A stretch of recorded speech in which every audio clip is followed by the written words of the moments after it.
The disappearance of Hallsands. The ruined village of Hallsands lies on the coast between Kingsbridge and Dartmouth along the A379 road. You take the turn from Stokenham to get there. The ruined village still stands today to serve as a reminder of what can happen when we interfere with the sea.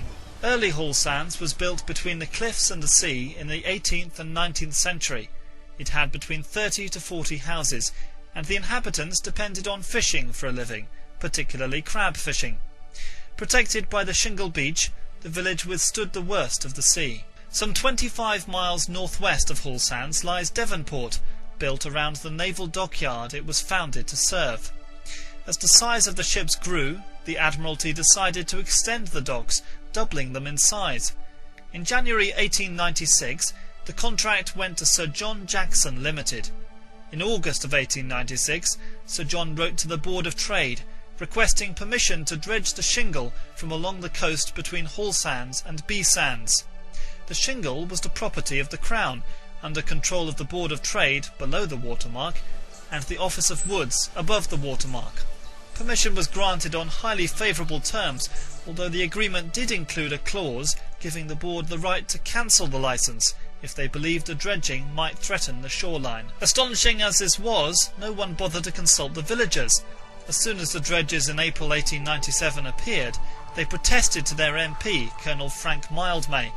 He was to become the villagers' most powerful ally in the struggle to follow. The reasons for the fishermen's protests were threefold: damage to the crab pots, disturbance of fish, and most seriously, they feared the removal of the shingle would lower the beach, threatening their homes. Following a parliamentary question from Mildmay, the Board of Trade agreed to a local inquiry. The first inquiry was in May 1897. Sir John claimed that the sea would replenish any shingle extracted. In the August of 1897, an agreement was made for Sir John to pay £125 a year to the Hallsands community for as long as any dredging continued. He also agreed to pay for any damage to pots or fishing gear. For a couple of years after this, the fishermen seemed to have accepted it. By 1900, as the fishermen had predicted, the level of the beach was falling. In the autumn storms, the sea wall washed away part of the stone wall facing the beach.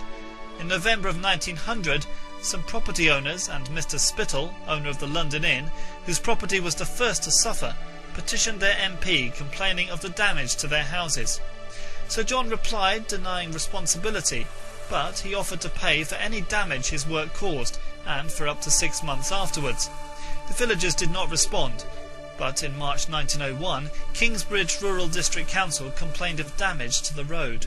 In September 1901, the board appointed a new inspector, who concluded in his report that the beach had fallen by 7 to 12 feet, and, in the event of a heavy gale from the east, few houses will not be flooded, if not seriously damaged. The board then restricted the dredging, while Sir John tried to negotiate with the villagers.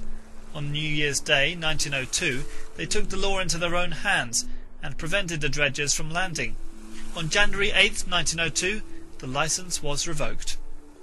During 1902, the beach level recovered a little, but it was not to last, as the winter of that year brought more storms and damage. An unjust settlement was reached in April 1903. This was to build a sea-wall and compensate the owners of 6 houses that had disappeared. Little remains of those houses today. Behind the sea-wall, life carried on, although the loss of beach made fishing more difficult and the beach level continued to fall. During 1903, the storms grew worse and the tide exceptionally high. It washed and cleared away the foundations of the London Inn.